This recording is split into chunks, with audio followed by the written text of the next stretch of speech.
All right. So if we look at, if any one of you are familiar with ISO 27001 standard, and if you are working, if you're using that as a framework to implement an information security management system at your organization, you already know that ISO 27002 is already published. So this was published last month in February. But mind you, this is the code of practice, the ISO 27001, which is the requirements for the ISMS, where where you will be get audited and where the certification will be awarded upon that, is not published yet. However, 27002 is published. So with the 27002 coming in, we got the flavor how the 27001 standard will also looks like. So last update for the standard was happened in 2013. After that, there were few changes came into 27002 from 2013. However, there are major changes in the 2022 version update. So the key change what I see is the naming itself. Earlier, if you look at the earlier code of practice, the code of practice, when I say code of practice is 27002. Those who doesn't know the difference between 27001 and 27002, 27001 sets the requirements. So basically, any organization who wants to claim the certification needs to implement the requirements that are stated in 27001, right? That's the requirements. 27002 is the code of practice. Basically, all the controls. So if you know that 27001, 2013 had 114 controls, how to implement these controls was stated in ISO 27002. It's a detailed guideline mentioning how we need to implement each and every control. So this is what got published. 27002, the code of practice got published. And the biggest change we can see in the name itself. Earlier, it was like information technology, information security techniques for information security management system. But the name change is carrying two very important terms for us. That is cybersecurity and privacy protection, right? So all of us know ISO 27001, ISO 27002. If we look at the entire family of the standards, it's related to information security. When we are trying to say information security, the information security is a vast area. Although cybersecurity is a subdomain of that information security. But now with the new version update, they have more emphasis on cybersecurity aspect and privacy protection. Although there is a new standard ISO 27701 towards privacy that's related to privacy management system, there are certain privacy protection controls that was talked in ISO 27001 and ISO 27002 standards. So I believe, in my opinion, they wanted to emphasize not only information security, cybersecurity plays a major role in information security as well as privacy protection. And when I go through the new controls, you might see why these two terms also brought into the standard. So like I told you, from 2013, this is a major change that we are looking at in the standard. And 27001 is yet to be published. 27002, it's already published, and it can be purchased from the ISO store. It's already there. All right. So if we look at what are the key changes, 4 clauses replacing the previous 14. So there were 14 domains. So the common term that we use for these clauses are domains. So 4 clauses replace the previous 14, because that's a key change. Then earlier we had 114 controls in the standard, in the ISO 27001, ISO 27002 standards. Now it's only 93 controls. So 93 controls replacing the current 114 controls, out of which 11 controls are new. There are 58 merge controls, 57, 58 merge controls, and 24 updated controls. Again, in my opinion, they have made the controls descriptions and what is expected from the controls are very clear now, more than the earlier standard. So if you look at the earlier standard, there was certain ambiguity when it comes to certain controls, and sometimes defining these controls were very difficult, but that ambiguity has been taken out. So the controls are very clear and clearly defined in the new standard. Also, no controls are excluded from the 114. Like I told you, the 114, why we have 93 controls, they have been merged. They have merged the controls, but no controls have been excluded. Remember that no controls have been excluded. So if you are a company who has ISO 27001 already, nothing to be worried. There are no controls excluded from the standard. So let's look at the structure of the new ISO 27002 Code of Practice, the standard. Now we have 4 sections compared to the 14 sections earlier. We have organizational controls, people controls, physical controls, and technological controls. So all those 93 controls are spread among these 4 domains: organizational, people, physical, and technological controls. So organizational controls emphasize on what are the controls that we need to implement in terms of managing information security, cybersecurity in an organizational perspective. I would say more process related. All right. Then we have people controls. Earlier we had HR security controls and certain HR related controls in other domains. But what they have done now, ISO has combined all those controls and put it into a separate clause called people controls. Then we have physical controls, all the controls related to physical and environmental security. Uh, let's say we have anything related to securing the perimeter, securing the physical assets, equipment, when everything comes under this clause now. The physical controls, there are 14 controls coming under this. Then the next biggest clause is the technological controls. If you see, now the standard has more emphasis onto technology.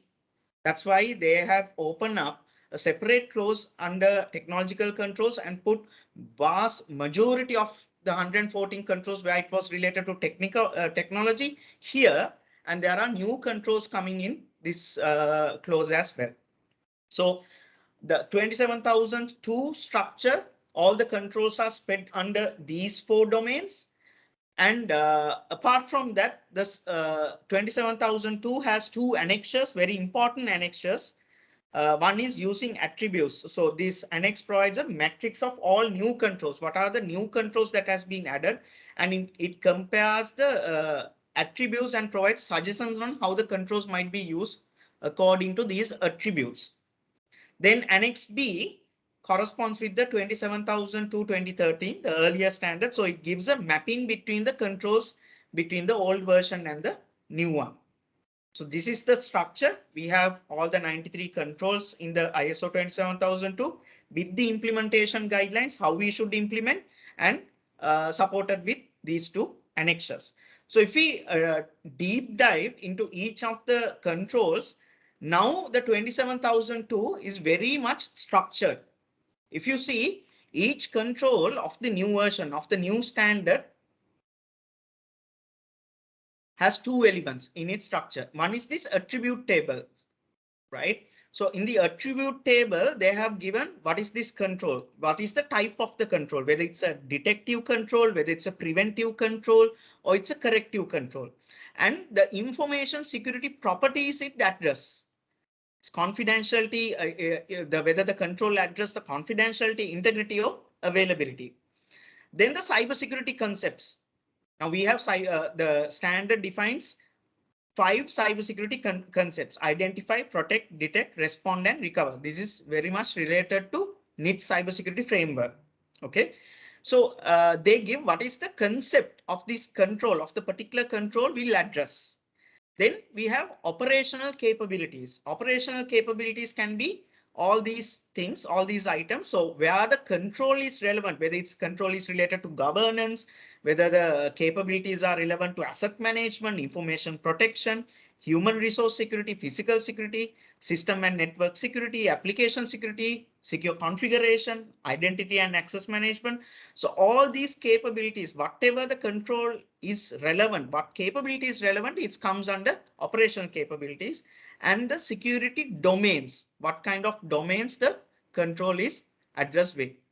So this is a very important reference when you are trying to select a particular control from Annex A to mitigate a identified risk.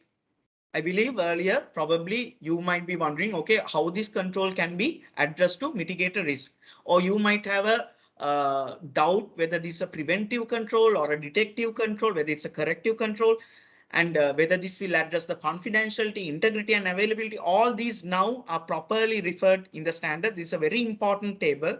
When you are referring the ISO 27002, this table is very much visible for all the 93 controls with the relevant attributes. Then, very importantly, every control has its purpose. What is the purpose of having that control? What is the rationale of the implementation? So I believe this gives very much clarity, and to get the buy-in from the senior management also.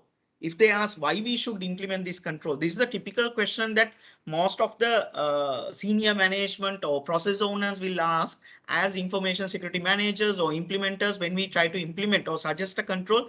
They'll ask what is the purpose, because sometimes the control language is not very familiar with their technological people or with the senior management. The purpose of each and every control are clearly written where even a layman can understand.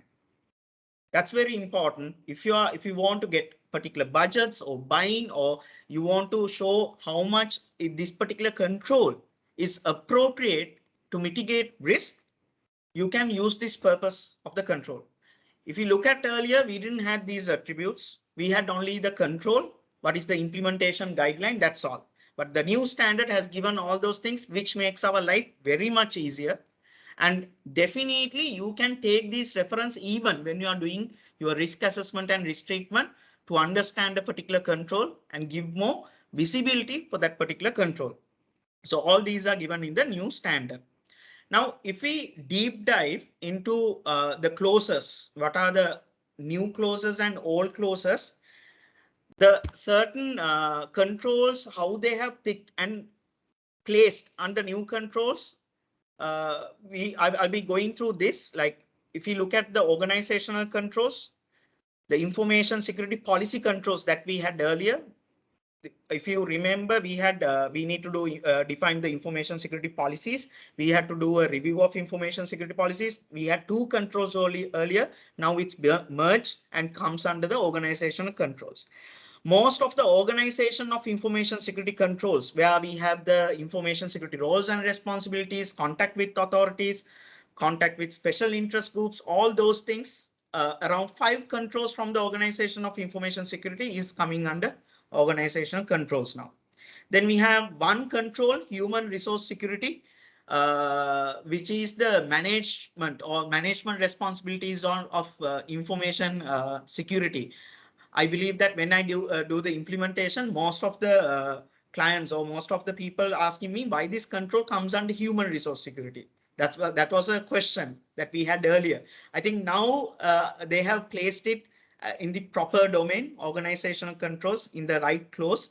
So one control from HR security is coming under here. Then asset management, two controls have been merged, and altogether all the controls are coming under now in the organizational controls. I believe one control is not here in the asset management, but most of the controls from asset management comes into organizational controls. Then we have communication security, one control coming from that domain. 4 controls related to access control is coming to the organizational controls clause. Supply relationships, the entire supply relationships domain. I believe that we had around 5 controls there. All the 5 controls are now is now placed in organizational controls domain or this particular clause. I think it's very important because supplier relationships is more related to organization. You can't place it into technological or people related thing. It's if we are trying to gather, okay, how our suppliers due diligence should be done, how supplier relationships should be managed in terms of information security. All those things are organizational controls which needs to be looked at a organizational perspective. So now that comes here. Then we have incident management. 5 controls from incident management is coming to the new organizational controls domain. Then we have information security continuity. This comes as business information security continuity in business continuity aspects. 1 control is coming from there, and then 6 controls from compliance coming under organizational controls. 1 control from operations management comes under organizational controls. Then there are 3 new controls: threat intelligence, information security for use of cloud services, and ICT readiness for information security. 3 new controls are coming under organizational controls. Right. So altogether we have 37 controls. I will go through in my latter part of my presentation what are these new controls in detail. Then we have people controls, 8 controls in people controls. Human resource security, apart from the 1 control I mentioned earlier, all the other 5 controls comes under people controls. Communication security, if you see, if you note, the non-disclosure agreement or the confidentiality agreement part was under communication security in the earlier version of the standard. But now it comes into people controls because I believe that the NDA and confidentiality is people related. So it needs to be drilled down to the people. They have put it into the right place now. Then 1 control from organization of information security and 1 control from incident management. The control related to organization of information security is related to roles and responsibilities. That comes under people controls now. Then incident management, how we give the awareness on the incident reporting channel and what are the incidents that they have to look at. That particular control comes under people controls now. Then we have physical controls. There are 14 controls in the new clause. All the physical controls are now comes under the new physical control domain. And there's another one very important control coming under this clause, that is physical security monitoring. Then the next biggest clause we have is the technological controls. 34 controls are there. Access controls, 2 controls got merged, and other 4 controls now comes under technological controls. We have operations management, all the remaining control except the one I talked about, all 12 controls comes under technological control. If you know that capacity management, backups, change management, all are now comes under technological control because it's very much related to technology. Then we have information security continuity. 1 control comes here. This control is the control related to availability of redundant devices or critical devices needs to be redundant, high availability. That particular control comes under technological controls now. Then we have 3 controls related to communication security. Cryptography, which was a separate domain earlier standard, which has only 2 controls, and now comes under cryptography. Now comes under, both controls now merge into 1 control, and that comes under technological controls because that particular control talks about public key infrastructure, how we should have, how we should protect our public keys, private keys when it comes to encryption, and that is more relevant to technology. It comes here. All the system acquisition, development and maintenance controls, 7 controls comes under technological controls now. Then the new standard introduces us to 6 controls very much related to technology: configuration management, information deletion, data masking, data leakage prevention, web filtering and secure coding. So all these are now will be placed under technological controls. So 4 clauses, remember that none of the controls have been excluded. Certain controls are merged and new controls are coming into play. And if you, when you look at the name, you might, since you all are from the industry, you will know that these controls are very much related to the industry or the threat landscape that we are in right now. Okay, that's very important. If you even look at this particular slide, when you look at the information deletion, data masking, data leakage prevention, web filtering, these are very much related to privacy. And these controls are required. It was these concepts have been developed few years back, and the standard is now aligned to tackle those controls and gives the organizations that leeway to implement those very much necessary timely controls in our information security management systems. All right, so let's look at what are these new controls. So the first control comes in the organizational control 5.7 is the threat intelligence. Now, what is the standard is looking at?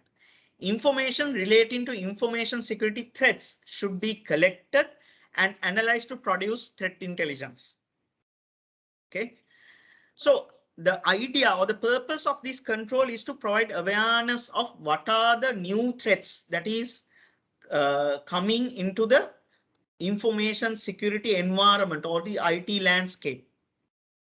Now, any company who is running security operations center or if they are looking at threat feeds, threat intelligence feeds and all that, it's not a new control.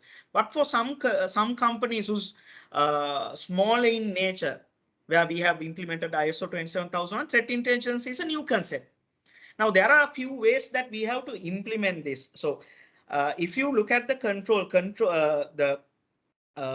contact with special interest groups, I would say this is an extension of that. Now, special interest groups are more related to the industry. It can be industry, it can be this thing where you will get certain news and what is around, what's happening and all that. Threat intelligence is much more mature than that. It gives basically a first-hand data on what are the zero-day vulnerabilities that the companies are facing, what are the new threats that we are facing. So there are different threat feeds that we can get. So this gives more information that we need to look at, and what based on our industry, our organizational business purposes, and make sure that we have right protective elements to make sure that we are safeguarded from those threats, right? Very much important fact is that this threat intelligence is another requirement comes in the CBSL directive as well for banks and financial companies, importantly the 5.6.8. So it's now implemented, or if it's now we need to look at threat intelligence as a ISO 27001 control, and the implementation guideline talks about how we should implement threat intelligence, what are the processes that we should look at. It also gives what kind of threat intelligence that we look at, whether strategic threat intelligence, tactical elements, all those things are given now in the standard where we have to look at.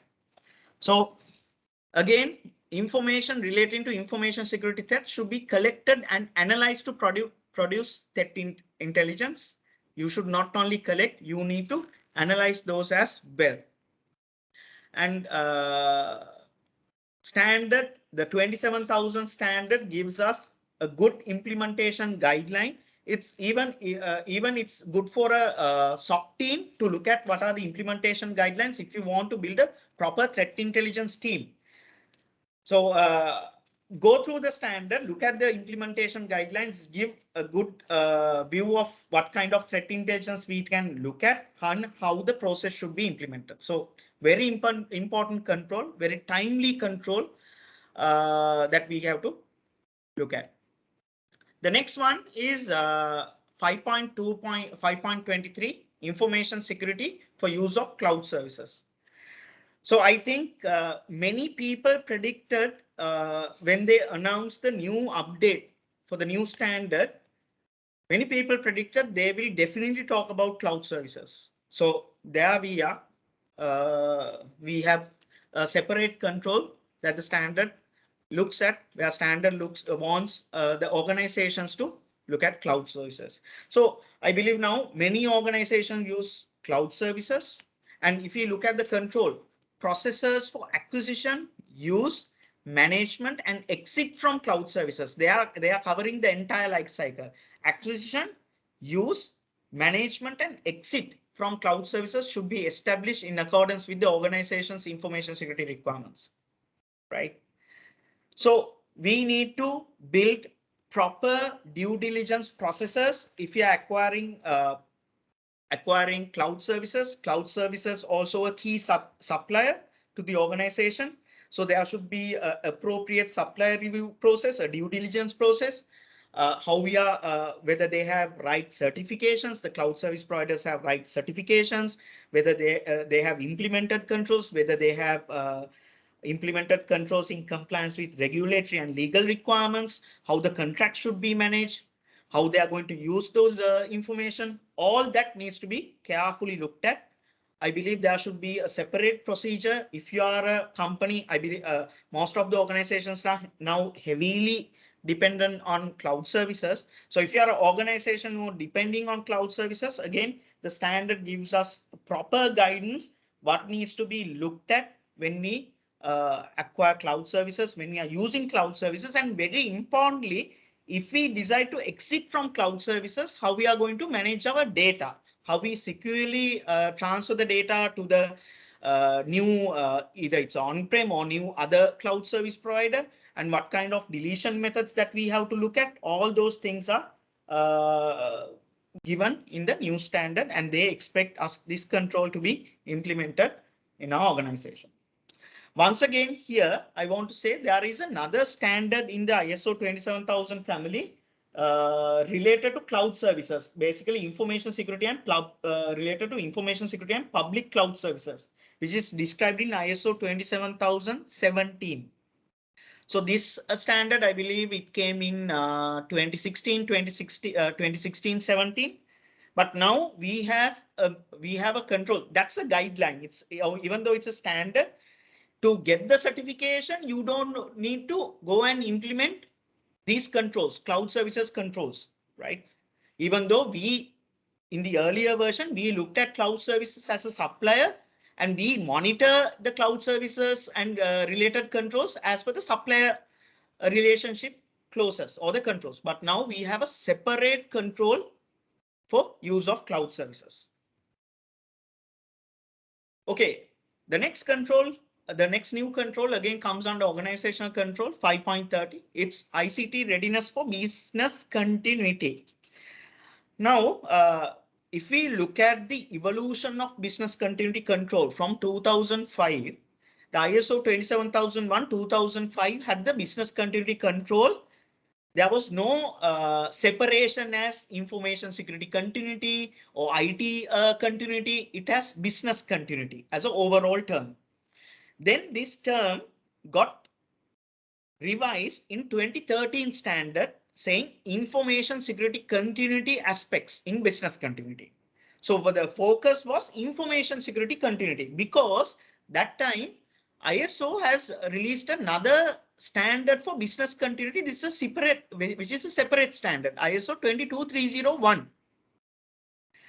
Now this standard, I have, but in my personal view, what I think is they have gone beyond information security continuity or business continuity to look at how ICT is ready when it comes to business continuity part. Because the ISO 22301 does not look at separately on business aspect. That's the beauty of all these standards. ISO 22301, 27001 has a nice alignment now. Now 27001, the new standard will focus on ICT readiness when it comes to business continuity, not only information security continuity, but how our systems are ready during a disaster to make sure that the business can be supported with the ICT elements.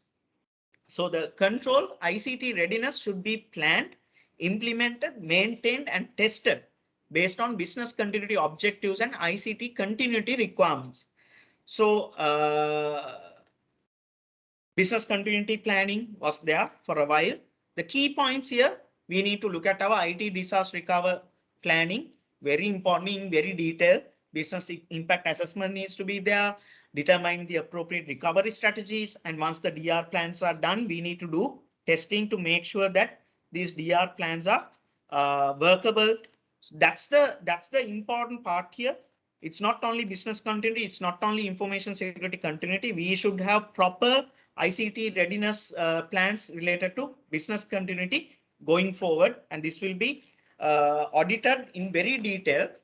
Again, the 27,002 standard gives us a good guideline on how we can implement this standard. If we look at the attributes comes under this particular control, it's a corrective control, right? And it talks about cybersecurity concept, right? It talks about response. So if we get a cybersecurity attack, we should know if any of our systems comes down, we should know how to respond to it and how we should be resilient. So BIA should be carried out for our information systems, needs to be look at what are our RTOs, RPOs, recovery time objectives, recovery point objectives, what are our priorities when we recover systems during a disaster. Then once the plans are done, are we doing proper testing to make sure that our plans are current and workable? So it's very important. Control clearly says readiness should be planned, implemented, maintained, and tested based on the business continuity objectives. So they give a link with this to our main business continuity objectives in the company. Main business continuity objectives into the company. So this is a new control comes in. Then we have 7.4 physical security monitoring, a tricky control. Let's look at the control. Premises should be continuously monitored for unauthorized physical access. I believe most of our organizations, we don't have 24/7 monitoring. We don't have.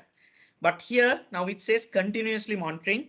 So we need to carefully look at how we need to implement this control.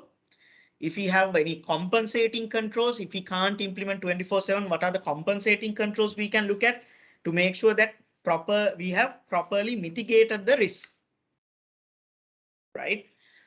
So 7.4 physical security monitoring, it's a new control comes in the physical security control domain. Now we move into the new controls that we have in the technological control domain, the close configuration management. The control configurations, including security configurations of hardware, software, services, and networks should be established, documented, implemented, monitored, and reviewed. Okay, established, documented, implemented, monitored, and reviewed. So I believe that most of the organizations, we don't have configurations. Yes, we have established the controls, the configurations. Now, when I say configurations, just imagine an example of firewall, right? Have we ever documented the configurations of the firewalls? No. We have established, yes, it has been hardened, the configuration reviews are done, all those things are there, but it's not documented. So very key, important thing here is now we have to go on to documenting these configurations. So it can be hardware, it can be software, services and networks. All these needs to be documented, implemented, monitored and reviewed, right? So we need to look at how we are going to do that configuration documentation. It can be done through tools. If it has to be manually, it will be a cumbersome job, but we have to do that. And any changes for these configurations has to go through the change management process. Very important. The controls has to go through the change management process. So anyway, all this time our change management process addressed that. But now we need to document our current configuration. If any changes are happening, it needs to be carefully monitored and reviewed that those changes are also have been applied to our documentation. That's on the configuration management. Then we have information deletion. So information deletion, it's a GDPR principle. The GDPR principle in deleting PII information of data subject when no longer needed. Now let's look at the control. Information stored in information systems, devices, or in any other storage media should be deleted when no longer required. Now, if we look at very importantly, the standard here, the control never tells you whether it can be PII information or whether it's credit card data or card hold information. It doesn't give us that visibility. It says information in general. That's a general term. So we need to carefully define this. What are our legal requirements? What are our statutory requirements? What are our regulatory or contractual requirements, and determine what information that what we store in information systems, are those relevant? Are those required? If not, in generally, how we are going to delete it. So this is a principle that is coming in many of the privacy controls. But again, what I'm telling you is they have not defined what is this information. They have not defined it. So we need to come up with a mechanism, because otherwise we can't go and delete all the information. We need to come up with a mechanism how we are going to classify what information that is really critical, that needs to be deleted when no longer required, and what information that we can take a pass. That needs to be carefully defined based on our requirements, like compliance requirements I told you earlier, and decide how we are going to delete it. So proper methods also should be there to remove it. Remember, it covers three areas: systems, devices, or in any other storage media. So even it will come into USB, any other storage media what we have. So all those, even backup media, we need to cover that as well. Very important control once again, particularly if you have to be compliant with GDPR requirements, privacy requirements, and even PCI DSS requirements. All these standards, the GDPR regulation, the PCI standard talks about information deletion, but it's very much scoped in. For GDPR, it's PII, personal identifiable information. For its PCI DSS, it's card-hold information. But our standard gives us information. It's very general. So when we are going to implement this, we need to carefully define what is information. Then we have data masking. Again, data masking is related to GDPR when it comes to PII, and PCI DSS when it comes to card-hold information. The control is data masking should be used in accordance with the organization's topic specific policy on access control and other related topic specific policies and business requirements, taking applicable legislation into consideration. I just want to tell you what is this topic specific.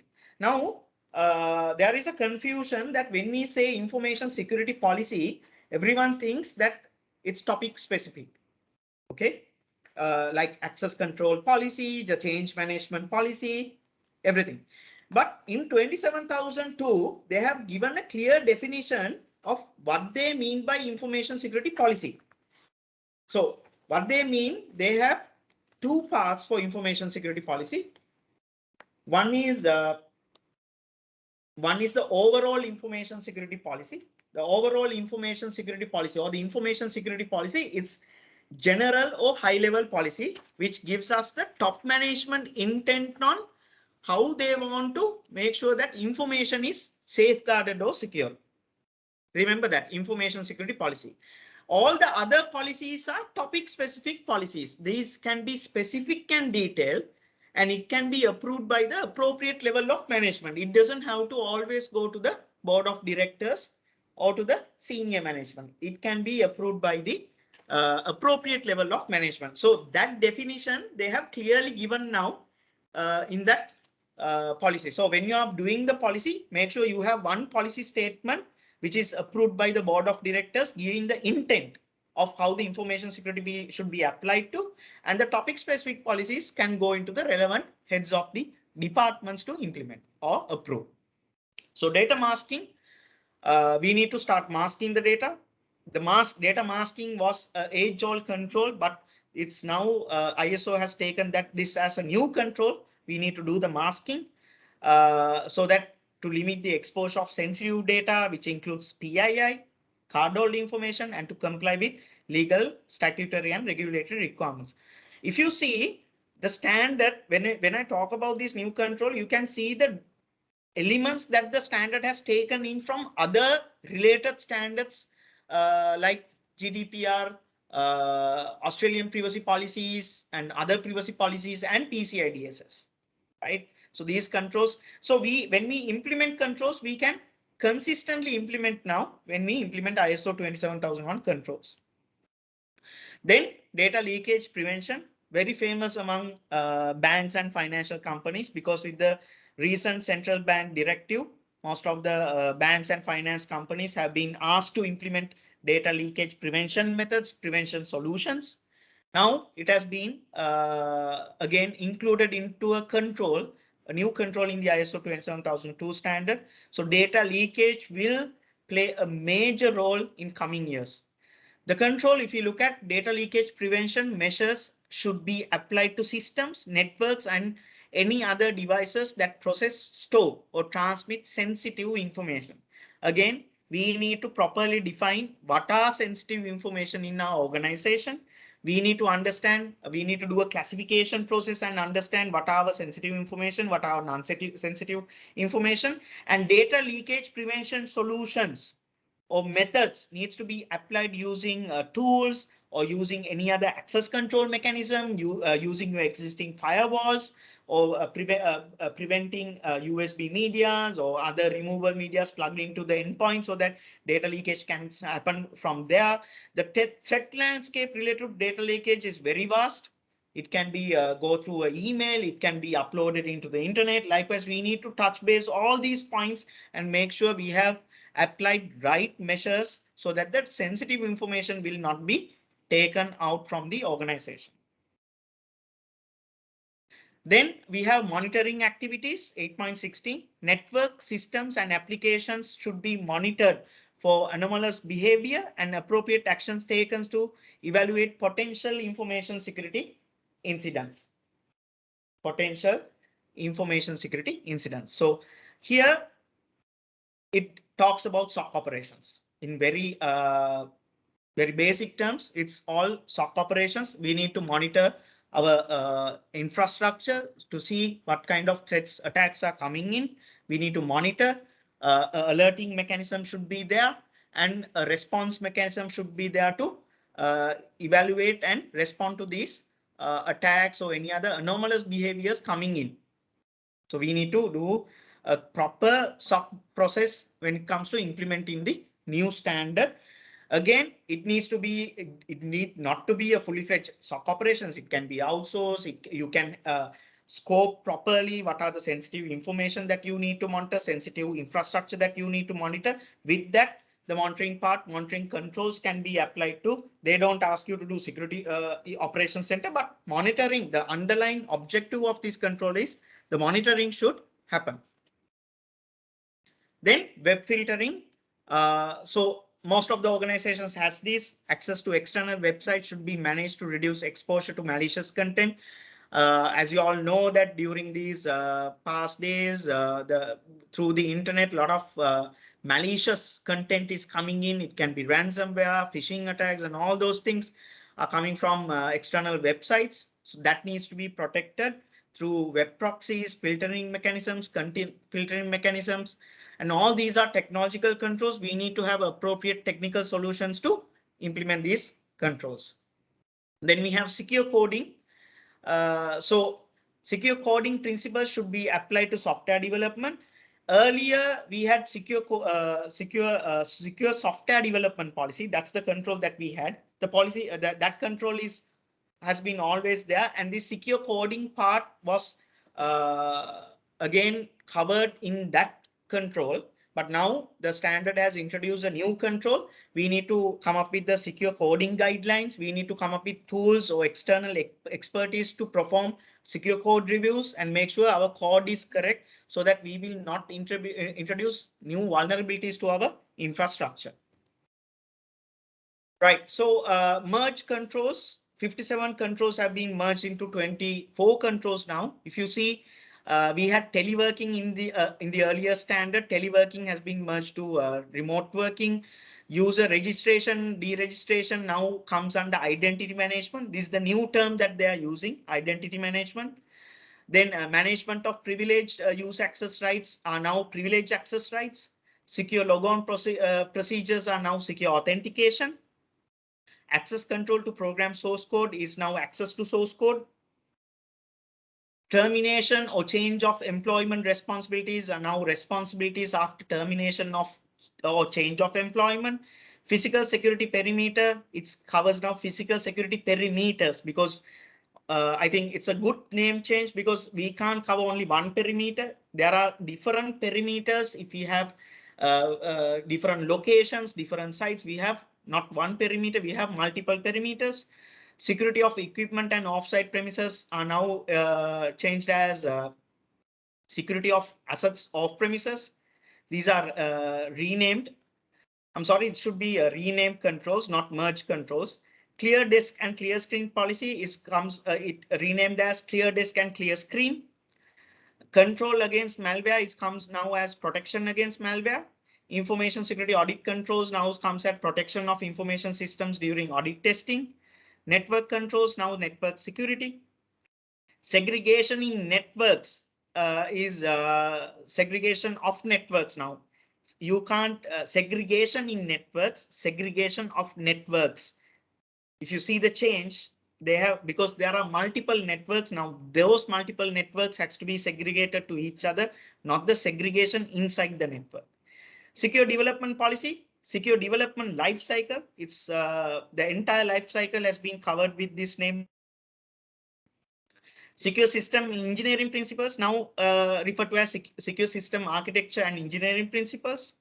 Protection of test data, test information, information security policy for supplier relationships, information security in supplier relationships, addressing security within supplier agreements, addressing information security within supplier agreements. Information and communication technology supply chain has changed to managing information security in ICT supply chain. Responsibilities and procedures now changed to information security incident management, planning and preparation. Assessment and of and decision of information security events now changed that assessment and decision on information security events. Availability of information processing facilities now changed to redundancy of information processing facilities. Privacy and protection of personal identifiable information now changed as privacy and protection of PII.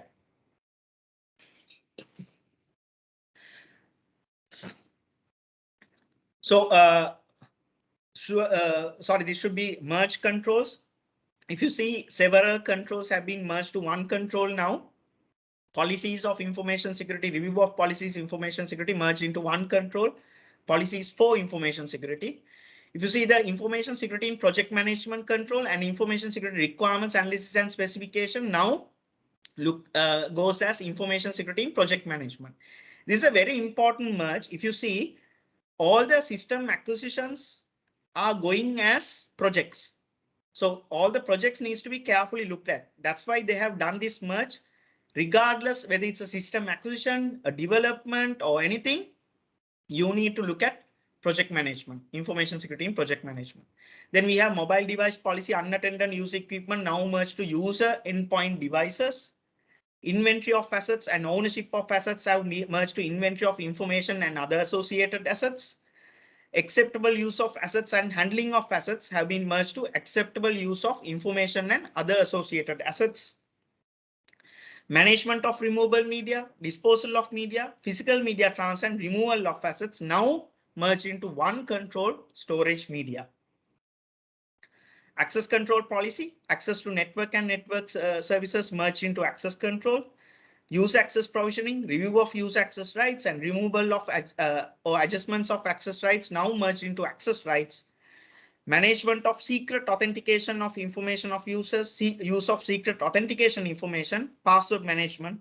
All these three controls now merged into authentication information. You know, authentication information is no longer password. It can be your biometric, it can be your OTP devices, your mobile devices, the OTPs, safe keys, and all those things are authentication information. It's a very important merger. It has now come into one control, authentication information. Two cryptographic controls that we had now merged into use of cryptography.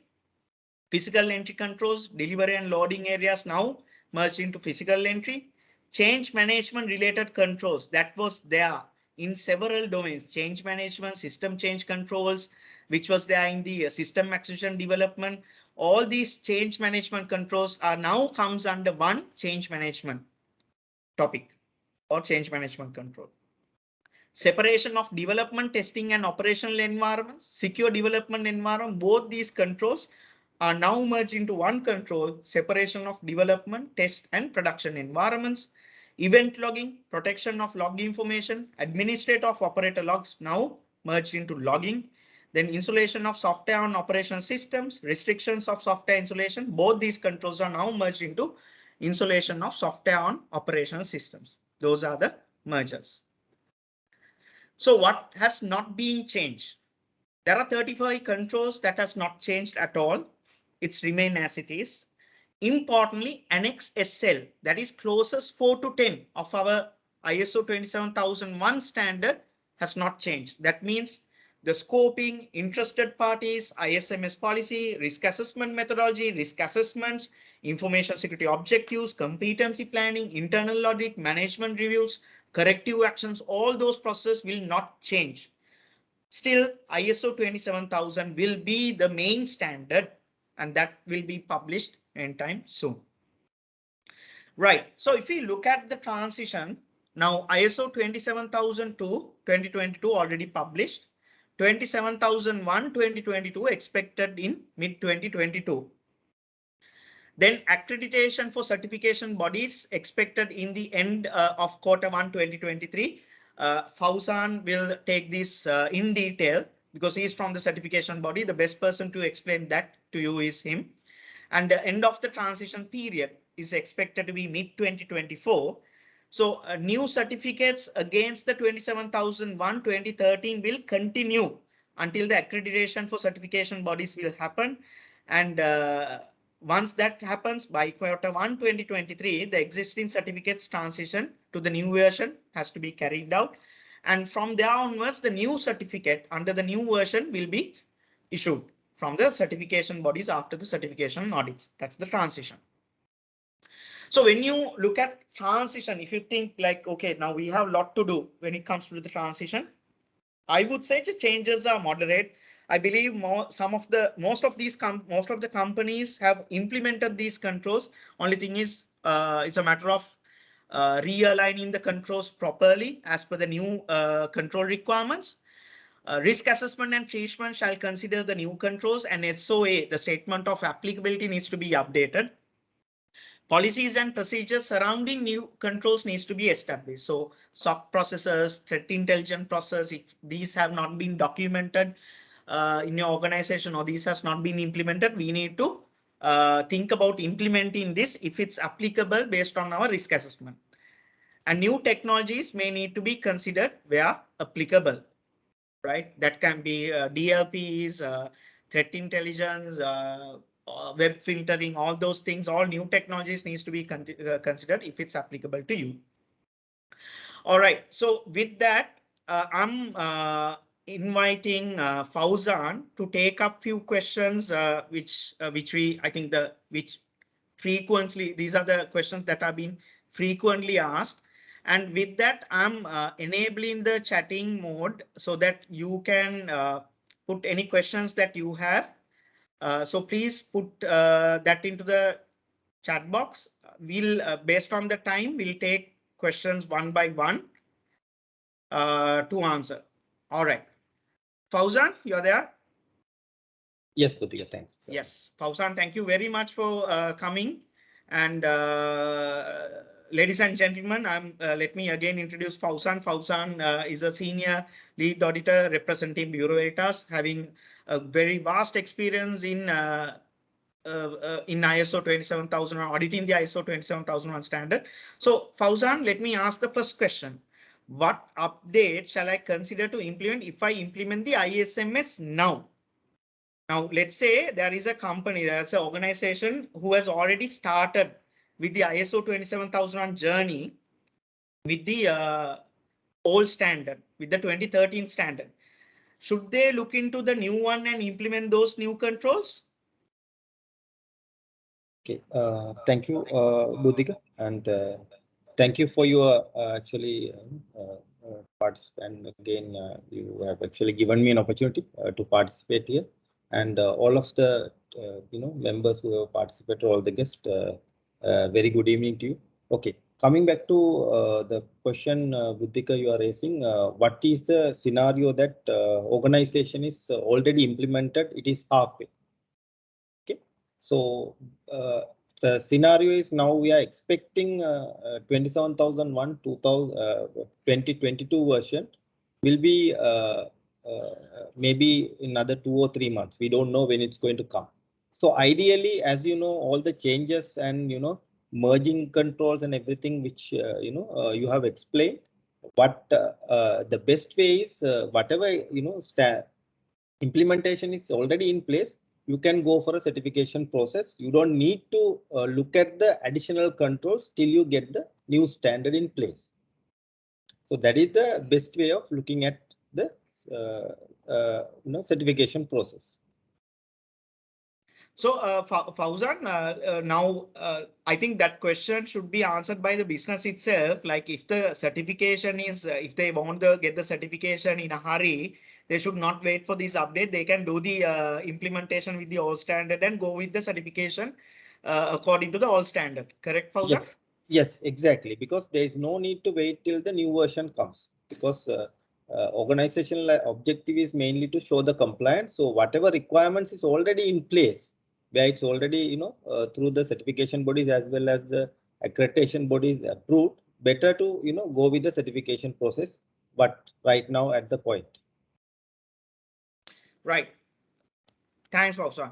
And the second question, Fauzan, how the existing transition will happen for the current certificate holders? So this is something very important. Basically, after I'm just giving you a time range, expecting some examples of expected release on 27,001 2022 version will be from April 1st, for example.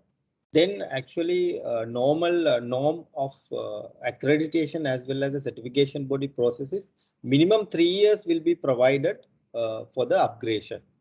So till then, the previous, versions also can be certified.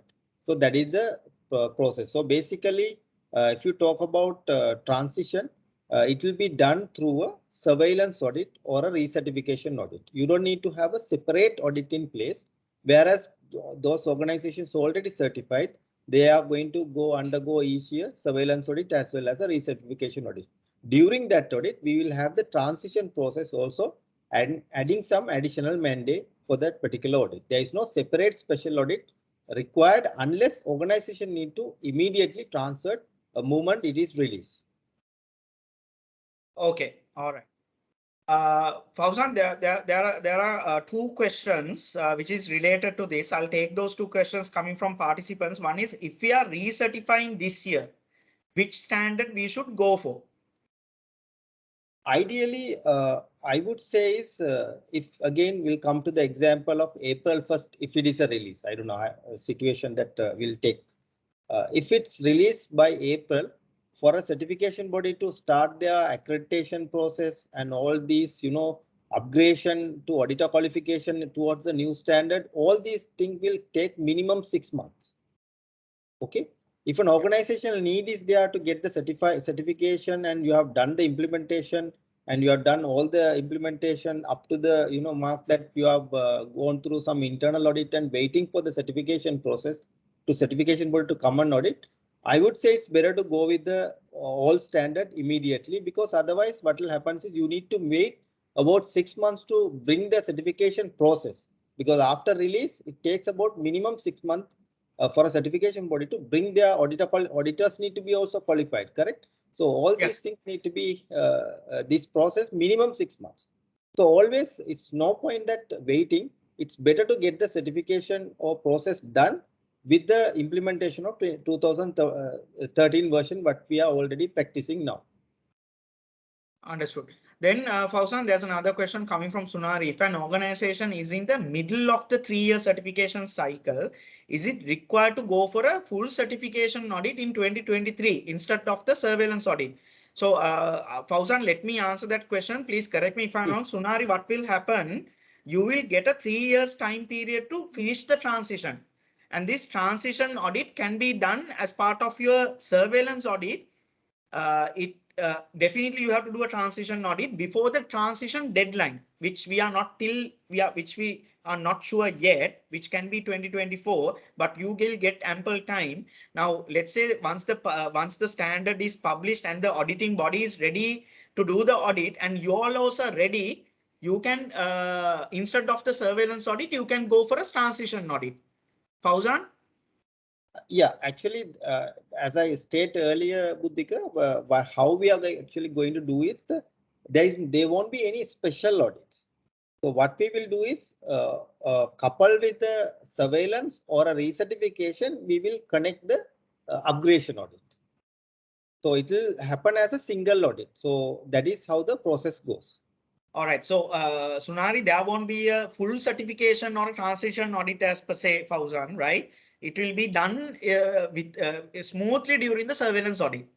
Or a recertification audit. Or the recertification audit. Okay. So you don't have to worry. What will have to be done is at the time when the transition deadline is announced, when your surveillance audit or recertification audit is up, that will be the transition will happen. That audit will focus on the new standard. Yeah. So let me add a small point in this. Those who have certified already, this certification team's obligation, they will let you know, because we going to each and every transition come with these standards, not only ISO 27001, but we are practicing many standards.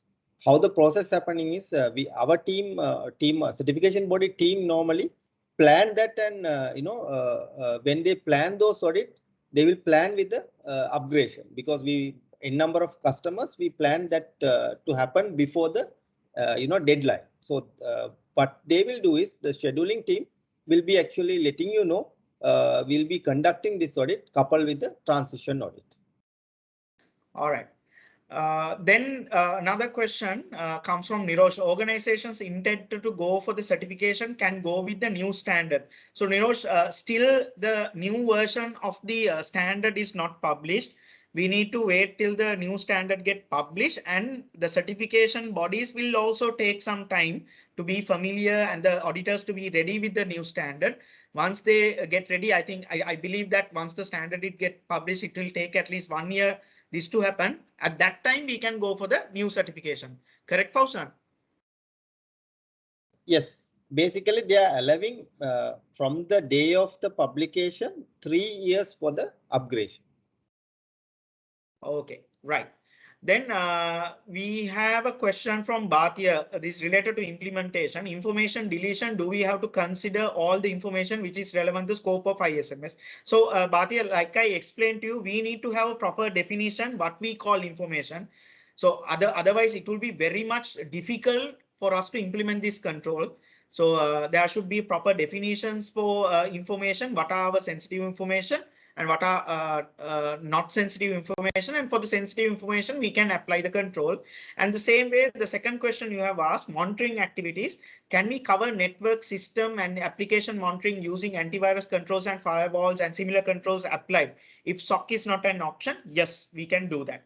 That is possible. So we need to be very much practical and mindful when we are implementing these controls. See, the standard never talks about SOC. It says monitoring activities. If the monitoring activities can happen through these elements, that should be fine. Fauzan, there's a question from Shyam. How does ISO 27001:2022 stand against standards such as ISO 27701:2019 or GDPR? Does it cover all requirements covered under the mentioned standards? Okay, so basically this particular standard, whatever new version aimed at the main two things, as you explained, cloud computing as well as little bit of a privacy area, and mostly in the technological aspect. So in terms of privacy, as an international standard, we have a standard called PIMS, where it's talking about the privacy related information system management. So in that scenario, we will have to, right now the situation is, if a new standard comes for 2022, 27001, still to show compliance towards the privacy, you need to go with the PIMS standard. So right now that is the stand. In the future, if any changes happen, we don't know. But right now, an organization want to show compliance to information security as well as the privacy. Ideally, it's better to have the 27001 plus 27701. So this is the way for in the future. All right. Okay. Tiran, you have asked a question. Recertification is fallen in August, will be required for 2022 certification. No, Fausan, because since the 2022 standard has not been published yet, if your recertification is this year, the recertification will be done according to the 2013 standard. Because we need to be ready with the auditors needs to be ready with the new standard with the accreditation.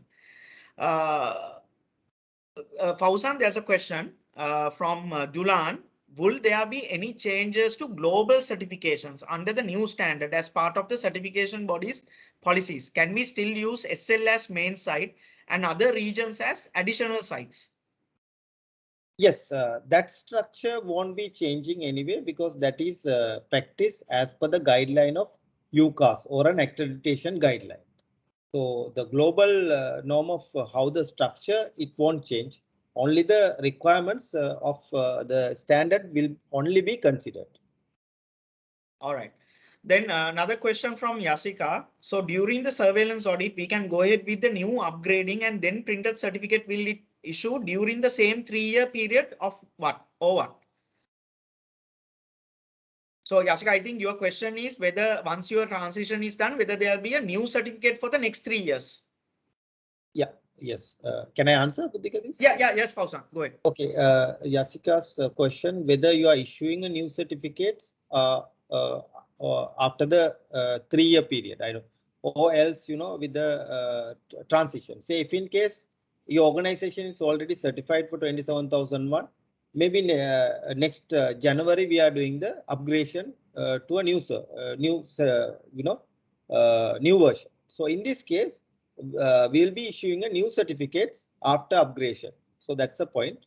And basically, if you are going for a pre-certification audit plus transition, then anyway your certification is almost there to expire. Definitely will be issuing a certificate. Another scenario is through the surveillance. If any transition happen, of course there will be a new certificate will be issued. Existing certificate automatically get it will be those certificate will be won't active anymore. Okay. All right. Okay. So those are the questions. Fausan, last question. How the lead auditor implemented training programs will be structured? Now, anyone who has been done their training on 27001 2013 version, do they have to go with the another 5-day training on the lead auditor training with the new standard? Okay. So this has 2 points. One is a lead implementer and one is a lead auditor accredited with IRCA. Okay. So if you come to lead implementer, again that will be decided based on the certification body. Ideally, there will be a upgradation training. Okay, probably for the lead implementer, maybe 2 days of upgradation training. If you take about IRCA lead auditor, but the normal norm is 3-day upgradation training will happen. Those who have already certified under IRCA scheme. Right. Okay. Clear. All right. If I think we have answered all the questions. Okay, one question. By the way, on certificate during transition, or it is valid only for a year. Fauzan, if it's, I think if it goes with the recertification, there'll be a new certificate will be issued. Fauzan, if you can give some clarity on that.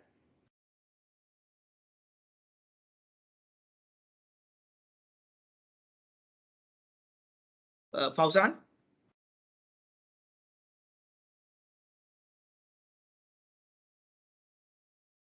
Okay, Valentina, let me answer this question. On certificate during transition, is it valid for a year?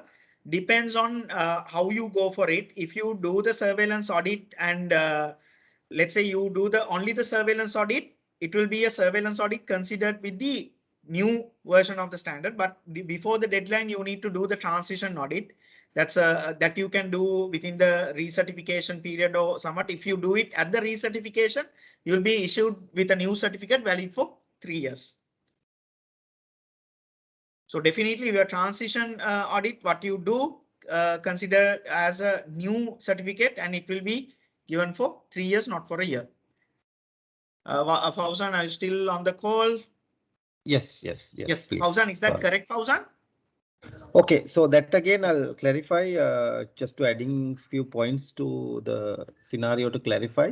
Again, I'll start say if your certificate is valid for 3 years, then we are doing the first surveillance. That means the first, if organization gets certified with stage 1, stage 2 audit, and you say you have got certified with this April, then your certification will be valid for next 3 years. Say again by August, you are getting the new version coming up, and you're going to have the upgradation during the next surveillance. Okay, whereas your certification is still valid for 3 years, and first surveillance you will be going to have it next year, maybe somewhere around April. So at that time, we'll be doing the upgradation with the surveillance audit, and we'll be issuing a new certificate, but certificate validity will be same. Is it clear? Yeah. Valentina, so let's say you do the, so Fauzan, that time if you do the audit, now you have 2 more remaining years and you do the update at that time, the certificate will be valid for those 2 years. Yes. Anyway, the validity will stay the same. Only the change new certificate will be issued. Sure. All right. Okay. I think that's all the questions. We answered all the questions, and if you have any questions more, you can always reach us, Fauzan or me. And I think we have taken 20 minutes more. So thank you very much, everyone. Be ready with the new standard. It's a very good standard, very informative standard. I invite all of you to look at the ISO 27002, be familiar with the standard, be familiar with the new controls, and you start now, then you can be prepared and you can have a smooth transition. Fauzan, one more question. Any specific controls for BYOD and work from home? So let me ask that question, Lanka. The controls remains the same. BYOD, WFH, all these related to acceptable usage policy, the acceptable use, remote working, all these controls are still there. Only thing is earlier it was teleworking. Now they have named it remote working because I believe that's with the work from home. I think Fauzan, the naming this time it's very clear than the old standard. Yeah, more specific to the technical aspect. Actually, all the technical people can easily understand. Yes, of course. So the controls, so not specific, no new controls as such, but the controls for BYOD, WHH, which was there, is still there. All right. Thank you very much, everyone, for participating for this session. Please do reach us if you have any clarification. If you require any clarification, we'll be happy to help you. Have a good night, everyone. Thank you. Thanks. Thank you, everyone. Thanks, Fauzan. Thank you, Buddhika. Thanks.